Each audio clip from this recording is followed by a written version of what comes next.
बात उन दिनों की है जब दिल्ली के तख्त पर सुल्तान फिरोज शाह तुगलक का राज था।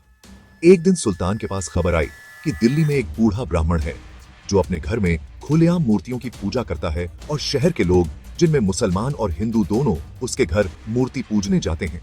ब्राह्मण ने इस कार्य के लिए एक लकड़ी का सुंदर पट्टा बनाया था जो अंदर और बाहर दैवीय आकृतियों से ढका हुआ था। सुनने में यह भी आया था कि हाल ही में उस ब्राह्मण ने एक नई बनी मुसलमान महिला को फिर से हिंदू बना दिया था।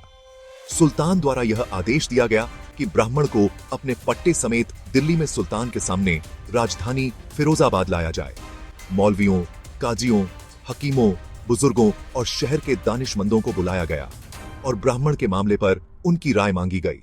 उनका जवाब था कि शरिया कानून के प्रावधान स्पष्ट हैं।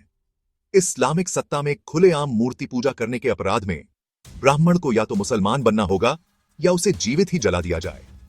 सल्तनतकालीन इतिहासकार शम्स सिराज अफीफ के अनुसार ब्राह्मण को इस्लाम यानी सच्चा धर्म बताया गया और सही रास्ता दिखाया गया, लेकिन उसने मानने से साफ इनकार कर दिया।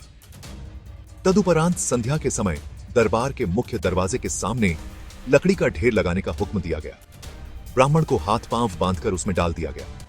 उसके देवी देवताओं वाले पट्टे को भी ऊपर फेंक दिया गया और ढेर में आग लगा दी गई। मैं खुद उस समय दरबार में मौजूद था और मैंने इस घटना को अपनी आंखों से देखा था। ब्राह्मण के पट्टे में 2 जगह आग लगाई गई, उसके सिर की तरफ और उसके पैरों पर।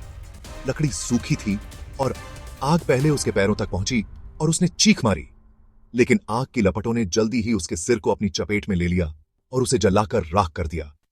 सुल्तान फिरोज शाह तुगलक अल्लाह द्वारा दिए शरिया कानून का इतनी कठोरता से पालन करता है कि अपने फैसलों से जरा भी नहीं भटकता।